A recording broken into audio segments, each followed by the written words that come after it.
Hola, muy buenos días. Bienvenidos a IPG Parshala de Español. Estamos en el paper 9, que se titula Literatura Medieval. Me llamo doctora Alka Jaspal e imparto clases de literatura española medieval en la Universidad Nehru de Nueva Delhi.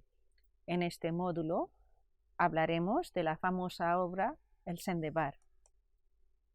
El Sendebar, también llamado Síntipas o Libro de los Engaños, debido a su título completo, Libro de los Engaños y los asallamientos de las mujeres, es un libro de cuentos o ejemplar castellano de mediados del siglo XIII. Recoge una colección de cuentos árabes que a su vez proceden de la tradición cuentística persa o hindú. La traducción fue terminada en el año 1253 por iniciativa de don Fadrique, el hermano de Alfonso X el Sabio, y fue titulada, como hemos dicho, el libro de los engaños y de los asallamientos de las mujeres. El objetivo fundamental de esta colección de cuentos era de ser ejemplificador, algo propio de aquella primeriza prosa medieval de ficción. Esta obra hace uso de ejemplos para defender códigos ideológicos y demostrar pautas de comportamiento que afectan tanto a los personajes dentro del libro como a los lectores. En cuanto a sus orígenes, hay 4 teorías diferentes. La primera es de Theodor Benfey, que defiende que estos cuentos proceden de literatura hindú y, en concreto, de los Jatakas, Panchatantra y el Hitopadesha. En el segundo lugar, Peri, otro crítico, defiende el origen persa. Artola, en tercer lugar, concilia los orígenes hindúes con los persas. Y, por último, Epstein llama la atención a la importancia de la traducción del hebreo al persa. De todas formas, no hay acuerdo entre los críticos sobre ello. Las condiciones que se tiene en cuenta a la hora de la traducción de esta colección de cuentos está bien resumida en el mismo prólogo de la obra. El prólogo dice: el infante don Fadrique, hijo de muy noble aventurado y muy noble rey don Fernando, y de muy santa reina cumplida de todo bien doña Beatriz, por cuanto nunca se perdiese el su buen nombre, oyendo las razones de los sabios, que quien bien face nunca se le muere el saber, que ninguna cosa no es por haber ganar la vida perdurable, sino profecía, pues tomó él la intención en fin de los saberes, tomó una nave enderezada por la mar en tal que no tomó peligro en pasar por la vida perdurable. El hombre, porque es de poca vida y de ciencia es fuerte y luenga, no puede aprender ni saber, mas cada uno aprende cuál le es dada y enviada por la gracia que les da y enviada de suso, de amor, profecía y hacer bien en merced a los que le aman. Plogo y todo por bien que aqueste libro fuese trasladado de arábigo en castellano para percibir a los engañados y los asallamientos de las mujeres. Este libro fue trasladado en 91 años. Como está claro de esta introducción que viene en el prólogo, el propósito principal era de hacer enseñar, es la intención didáctica para fines de enseñanza de los príncipes para que puedan saber cómo obrar en la sociedad. Sendebar tiene un común con el Kalila y Dimna, la fecha de su redacción y el hecho de ser una colección de cuentos orientales llegados a España a través de las versiones árabes es el tesoro común que tienen los dos. Las dos compilaciones de cuentística oriental encuadran los ejemplos en un marco narrativo. Es un misen abime o, en otras palabras, técnica de las cajas chinas, quiere decir cuentos dentro de los cuentos dentro de los cuentos, y al final van cerrando los cuentos para llegar a la historia marco.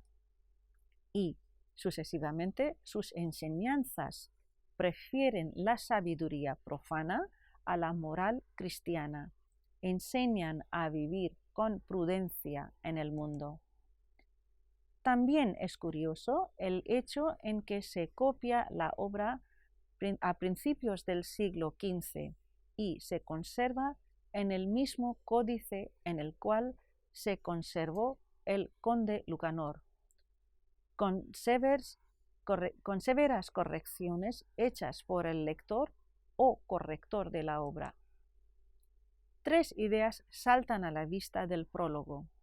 Primera, el promotor de la traducción era el infante y se convierte en la imagen del receptor y funciona como vínculo entre la obra y la literatura cortesana. En segundo lugar, el concepto de la cortesía que defiende la obra supone el proceso de la formación.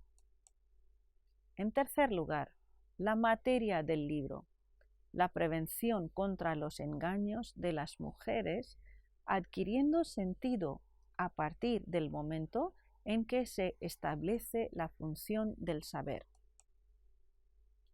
En el Sendebar, el pretexto narrativo que enmarcan los cuentos es la leyenda del hijo único de Alcos, el rey de Judea, que rehúsa los ofrecimientos amorosos de una de las mujeres del harén de su progenitor.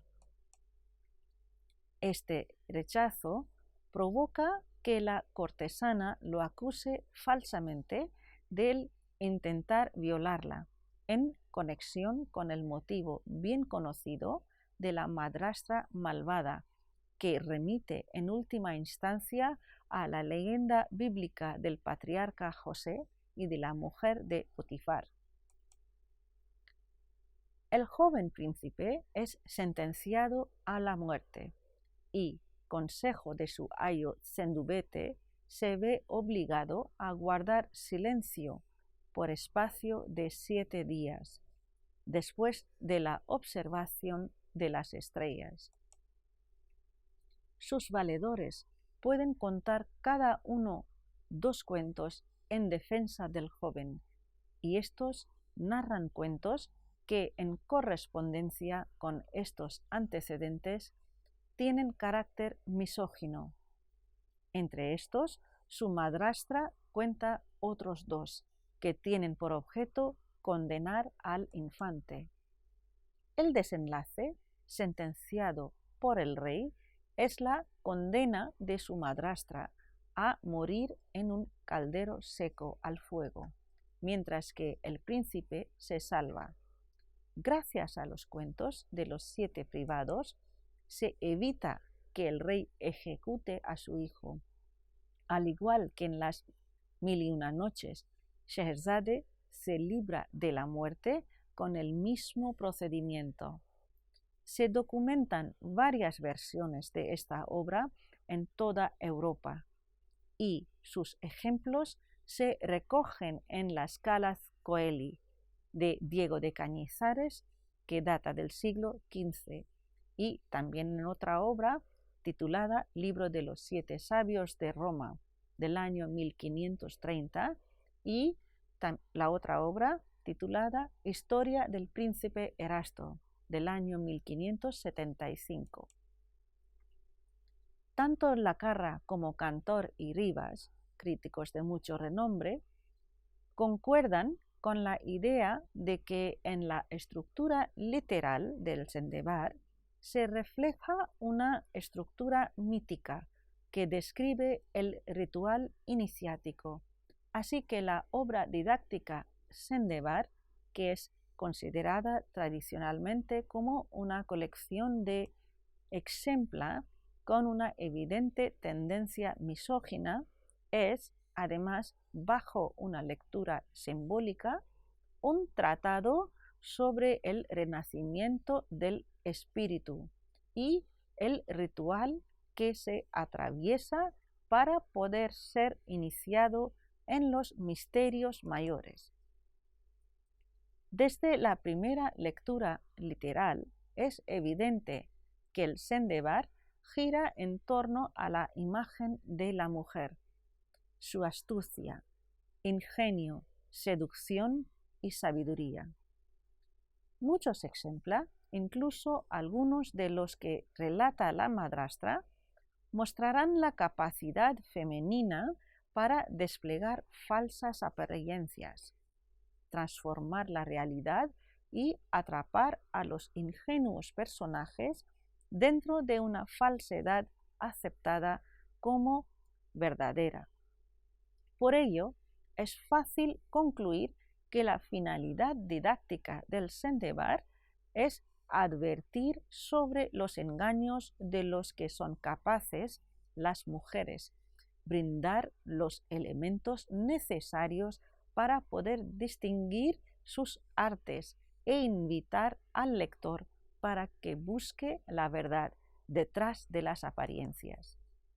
Como dice en la obra, plogo e tobo por bien que aqueste libro fuese trasladado de arábigo en castellano para apercibir a los engañados en los asallamientos de las mujeres.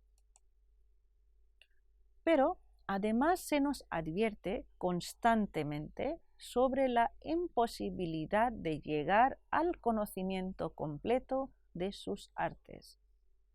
Sigue en la obra unas líneas muy importantes. Dice, y yo, Señor, no te di este ejemplo, sino porque sepas que el engaño de las mujeres, que son muy fuertes sus artes, y son muchos, que no dan cabo ni fin.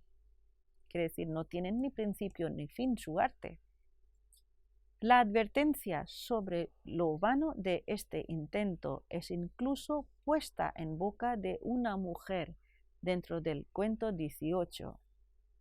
Ella ingenia y dice, tú gastaste mucha lacería y mucho mal día, y nunca esperes en real que esto que tú demandas nunca acabarás tú ni hombre de cuantos son nacidos.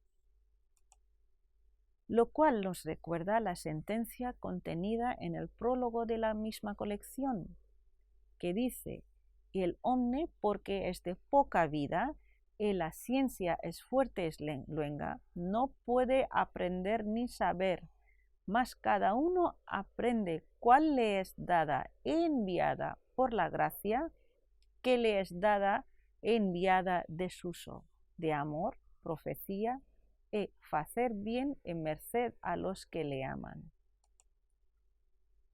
Las historias ejemplares muestran simbólicamente la manera correcta o incorrecta de proceder ante una situación particular. Para lograr su objetivo, exponen las consecuencias que sufre un personaje, el cual será representante simbólico de aquel a quien se desea instruir. El ejemplo se convierte de esta forma en una alegoría que ilustra un dilema particular. Por ello, las sentencias que generalmente anteceden a los ejemplos dictarán los siguientes preceptos. Si actúas de tal o cual forma, te sucederá tal o cual cosa, al igual que a determinado personaje. Las historias, debido a su naturaleza ejemplar, se transforman en oráculos que muestran lo que acontecería si se obrara de tal o cual manera. Así es como los ejemplos realmente invitan a la contemplación de las consecuencias, y su adecuada asimilación depende de la capacidad y la naturaleza de quien los escucha. Entonces, si los ejemplos agrupados en el Sendebar pretenden mostrar cómo se ingenian los engaños femeninos que modifican la realidad y, desde luego, revelar las circunstancias y los riesgos que se pueden enfrentar al tomar tal o cual camino, la única manera de comprenderlos será mediante un esfuerzo particular. Este sentido esotérico también se encuentra implícito en la tradición didáctica en la cual se origina Sendebar, ya sea en la tradición de donde proviene su traducción, como en la de su origen. Hay que tener en cuenta la finalidad didáctica que motivaba la narración de historias para ambas culturas, árabe e hindú, lo cual permitirá el conocimiento del sentido profundo que encierra el Sendebar. Hay que recordar también el sentido didáctico que se le dio a los cuentos dentro de los círculos sufís, donde es costumbre que los estudiantes se impregnen en los cuentos prescritos para su estudio, de modo que su dimensión interna puede ser abierta por el maestro a medida que el candidato es juzgado maduro para las experiencias que ellos ofrecen.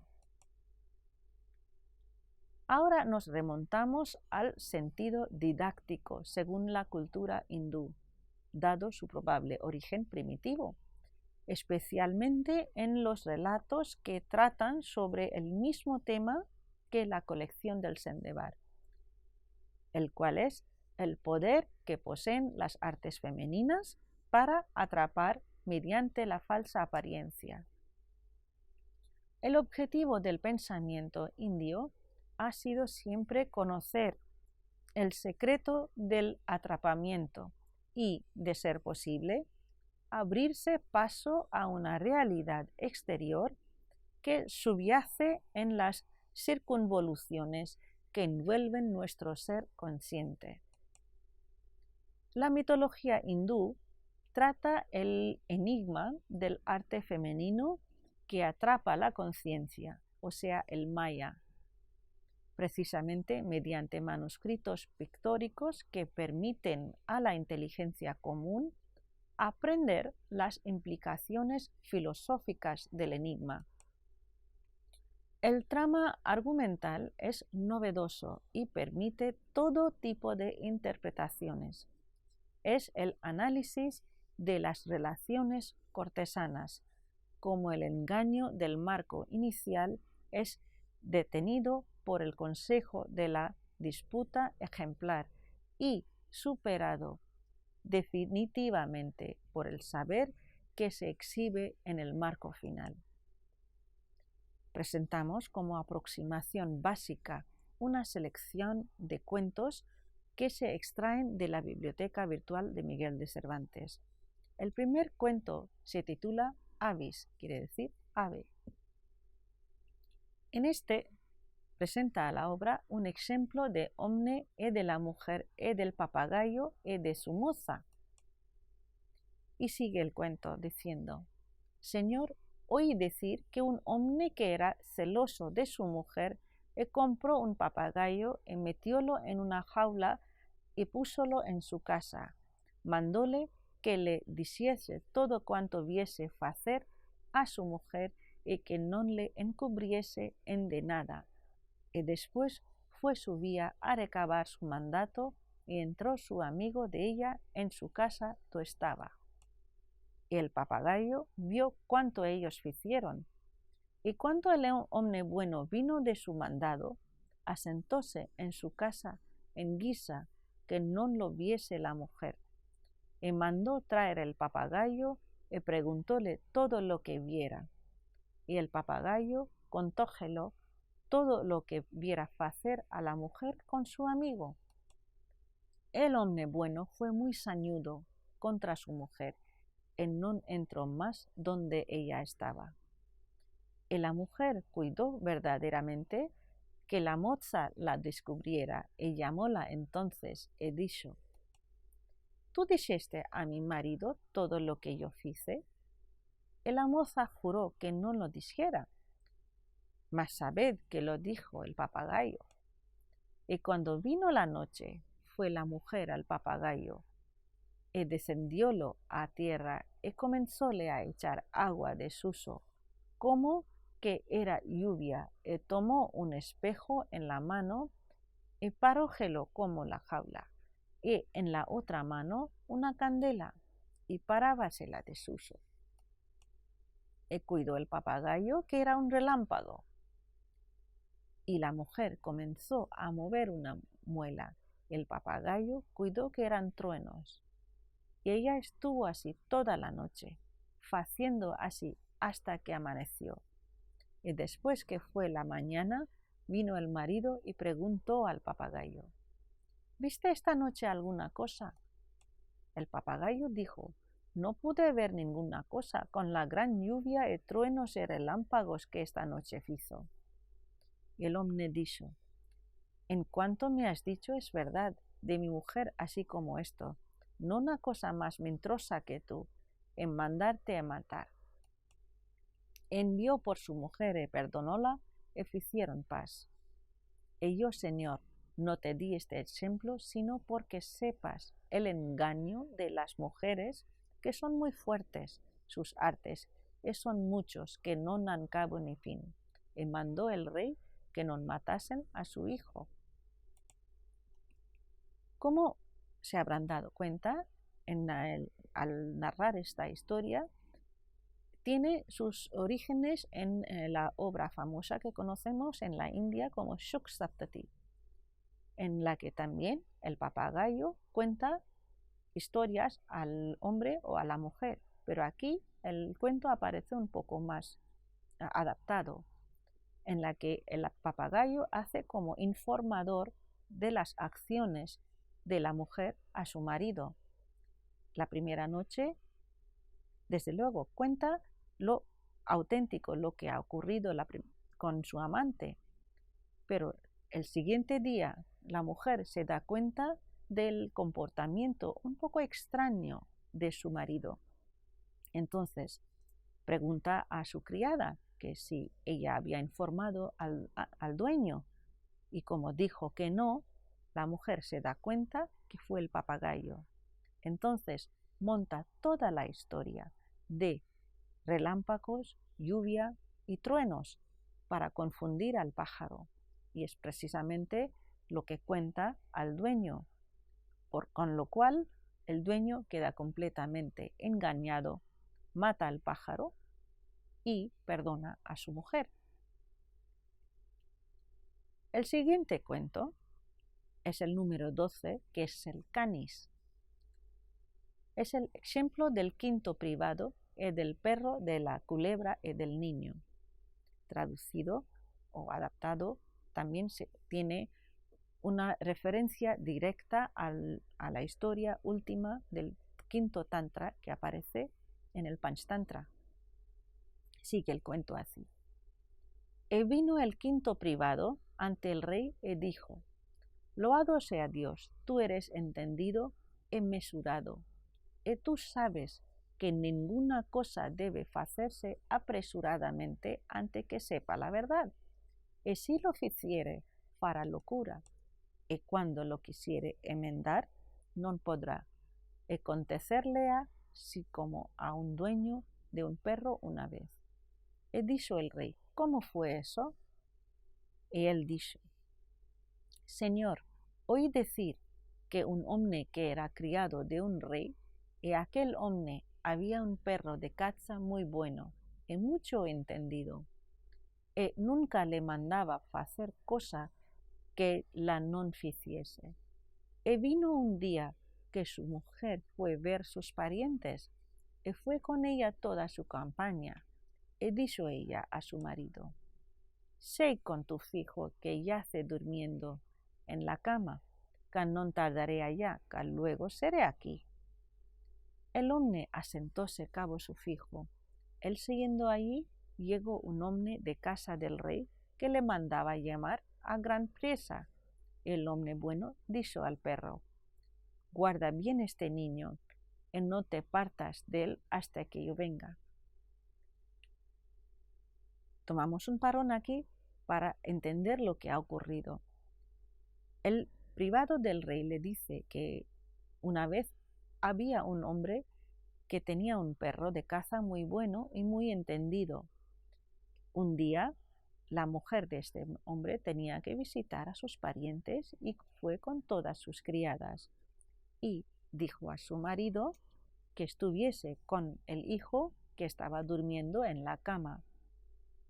El hombre estuvo allí con su hijo, pero al cabo de un rato recibió un mandato del rey que él quería verlo. Entonces este hombre dijo a su perro que guardaba bien a su hijo y se fue. Y el hombre cerró su puerta y fuese para el rey. El perro, yaciendo cerca del niño, vino a él una culebra muy grande y quisólo matar por el olor de la leche de la madre. Y cuando la vio el perro, dio salto en ella y despedazóla toda. El hombre tornó a Ina por amor de su fijo que dejaba solo.